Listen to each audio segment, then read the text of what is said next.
What up mga solid subscribers, no? Ito guys, panoorin natin yung video po ni Jiro Pages, no? Very big shout po kay Jiro Pages. Ito sa mga YouTuber or mga talagang channel po talaga pinapanooran po pag tayo po ay tumitingin or ng mga updates po sa ating mahalima, no? So tara, panoorin po natin yung video na ano. So ang video po na ito, ulitin ko guys, hindi ko alam kung nabanggit ko na po, no? All credits po sa kanya itong video na to, no? May kinood lang po tayo, no? So yun, lego na link syempre sa description ng kanyang video, no? Yan, ang title po nito is SB19 Just Changed the Game, no? 20 songs album, no? Let's go. Tara, panood na to. OMG! So, Mic check, okay. Sorry, may mic check ko lang guys. Kala ko naglokoy. Nung nakaraan kasi guys, meron akong video na as in itong recent lang. Kailan ba yun? Parang last week. This week pala. Wednesday ata, Tuesday. Meron akong video guys as in. And then hindi siya nag-record yung mic ko. Hinagloko siya po talaga as in. And then, ayun, di ko na-release. Kasi guys, to be honest with you, hindi ako nag-release na isang video na scripted, no, na napanood ko na po. Hindi ko na po siya na-release po talaga, as in ayoko na po, no. Grabe, ayoko na po. Hindi ko na po siya na-release na. And then may mga times naman nasasabihin ko sa vlog ko na napanood, to be honest with you, napanood ko na po ito, ulitin ko lang po for some technical difficulties or dahil na-excite ako na po. Sinasabi ko yun sa simula na aking video. Pero pag hindi ko sinabi yan, sabihin guys, first time ko lang ito mapapanood, no. Totoo yan guys, as in never ako nagpeke ng isang video ko, no. As in, hindi ako into the point na may script. Okay, sa part na to magawawa ko. Hindi ako ganun guys. Ayan, so tara, panoorin natin. Let's go. we're finally getting Moonlight and I Want You ovulation version. Bagong kaagaw with Stell revealed last night. Last night, Stell introduced the world to his Lily, a precious toy poodle who stole Stell's heart and ours. Even the OPM icon KZ can't help but praise Lily's cuteness. You can see how much Stell adores her. SB19 shook the fandom last night. Out of nowhere, they Actually, si Stell talaga guys, no, as in, ano yan, pet lover. Correct me if I'm wrong lang, pero pati yata sa pusa guys, si Stell na mahilig din sa pusa, no? Pero pet lover yan si Stell if I'm correct, no? Actually, lahat naman tayo, meron tayong inner pet lover, no? Meron tayo ganun guys, no? Hindi lang halata sa iba, no? And kasi yung iba inisip, tulad ko, namin ng, ayan, ng partner ko, no? Gusto na mag-alaga ng aso, kaso hindi pa possible ngayon kasi yung titira namin ngayon, no, is hindi pa siya ganun kalaki as in, and then syempre gusto namin yung may sarili na talaga kaming bahay po talaga guys, as in ngayon kasi guys kami po ay umuupa pa lang po, no, umuupa, no, and then syempre gusto namin kung magkakaroon man kami ng alaga is like, pero dog, aso talagang gusto namin, na magkakaroon kami ng aso, no, yung may sarili kaming bahay. Kasi mahirap pag nasa apartment ka lang, iba yung feeling, no? Kami pa nga lang na parang iba yung feeling pag nasa apartment ka. Hindi, ano to parang low rise na condominium siya. Parang nakailang na rin kahit na paano, no? Na syempre may mga katabi, yung mga neighbor, yung mga kapitbahay mo is sobrang lapit-lapit lang kasi rooms lang, no? Kaya mas solid pa rin may sarili kang bahay. And mas malaki yung gagalaan ng mo, ng aso mo, no? And then yung isa pa yung abala, paano pag halimbawa tumahol yan, di ba?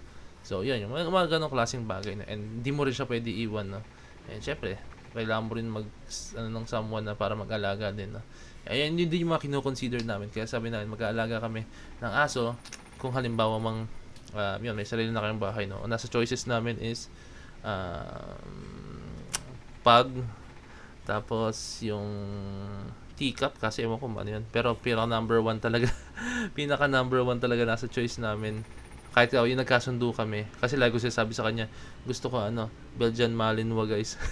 Kaya German Shepherd. Inis siya, no? Pero joke lang yan, pero malay mo, gusto ko rin. Pero nagkakasundo kami is yung corgi po talaga, as in, kasi cute, diba? Pandak, tapos ang cute ng puwet niya, yung puwet pag naglalakad. Ayun, tuloy tayo. Corgi yung pinaka, kaso mahal pero yun lang, tuloy na ito. SB19 shook the fandom last night.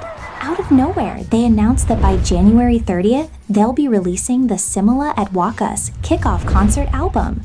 This shocked everyone into excitement that multiple hashtags related to the concert album trended in PHX trends. Even a news highlight came out because of it. The kickoff last year featured around 20 songs during the whole entirety of the concert, and that's what fans are expecting.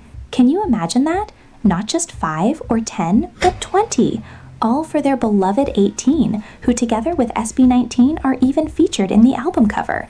This is just so beautiful. The surprises never end. Stay tuned for more updates. Ito na. Napapalibutan ng SB19? Well, that seems to be literal for many 18, especially if you go inside malls nowadays. Why? Here's a video from the SB19 Actually guys, to be honest, totoo yan. As in, halos saan ako tumingin, may SB19 po talaga ako nakikita. Ganun kasulid ng SB19 guys. Sa totoo, as in, kahit saan ako tumingin, may nakikita po akong SB19 po talaga yun. Ano bang mga nakikita ko? Like sa billboard bench sa Guadalupe. Pero ngayon, si Piolo Pascual na nasa may Guadalupe. Pero nakaraan yan, SB19. Tapos yan, Xiaomi yan. And din yan, nakita namin yan. Ano ba yung nakita namin ng girlfriend ko? Pero pa isa yung sabi, lagi namin nadadaanan yan eh. Hindi ko maalala, basta lagi namin nakita SB19. Doon na sabi ng girlfriend ko, iba na talaga yung fame ng SB19 po. No? Kaya ayun, iba talaga as in. 18 And isa pa kasi guys, na-explain ko na rin ito sa ibang vlog ko na. Siyempre pag endorsement ka, gusto mong kumuha ng mga kumakanta. Siyempre pag nag-endorse ka, gusto ng mga endorser na subasayo ka. So, SB19 guys, yung dalawang yun, nasa kanila po talaga guys no. So, ba't ka pa maghahanap ng kakanta? Ba't ka pa maghahanap ng sasayaw? Kung sa isang grupo lang or artist is nandun na po no. Group of artists no, nandun na po no. Package na po talaga siya ano. Kaya doon ko masabi na kaya ba't ang dami po talagang nagtitiwala sa SB19. Bukod po sa kanilang talentong yun is yung kanilang fame po talaga no. So guys, let's face it no. Let's face it na po no. Yung mga endorser na yan, I mean yung mga endorsement na yan, yung mga products na yan no. Kaya nila kinukuha ang isang grupo or personality or artist dahil po sa fandom nila no. Dahil po sa lawak ng kanilang support na nakuha po no sa sobrang laki po talaga no. Masakit man isipin pero yun po talaga no. Ang habol lang po talaga nila is yung fans no para mas lalo sila mapansin no. Pero doon po ganun po talaga umiikot ang business po talaga no. So syempre ba't ka kukuha ng isang endorser na hindi pa kilala no? Ba't ka kukuha ng isang endorser na hindi pa kilala no? Meron pong ganyan like kunyari Nike, si Michael Jordan, sumugal sila kay Michael Jordan, di ba? Hindi pa gano'n kasikat si Michael Jordan pero nakita nila yung vision, nakita nila na doon naangat no. So kaya nga sumikat ang Nike nang dahil po kay Michael Jordan no. Take note guys, sumikat po ang Nike dahil kay Michael Jordan no. Ayun yung time na pababa na sila, tinatalo na po sila ng Adidas, ng Converse no. And then parang sumugal sila sa isang college kid na hindi pa pumapasok sa NBA that time no, sa isang college kid na nakikita magaling pero hindi nila sure no kung mag-hit pero nakitaan nila ng visual na yun na alam nilang sisikat to balang and then yun doon nagsimulang tinalo ng Nike, Adidas, yung mga big brands before Nike, Adidas no. Nike, Adidas, Converse and Adidas no. So panoorin yun kung sa mga NBA fan dyan, basketball fan, panoorin yun yung documentary yun, like yung Air.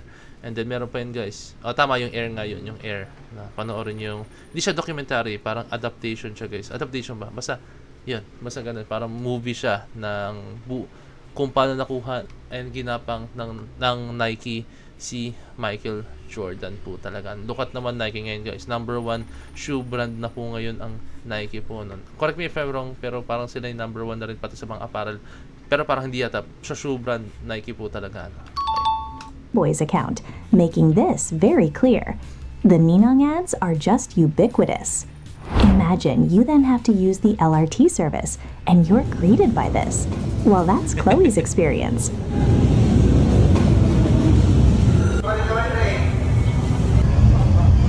Siguro yung iba dyan, Sharing kahit mapagsiksikan ako, basta doon ako sa bias ko, kunyari si Stel, siksikan doon sa may pintuan ni Stel, dito ako pasok kahit siksikan na.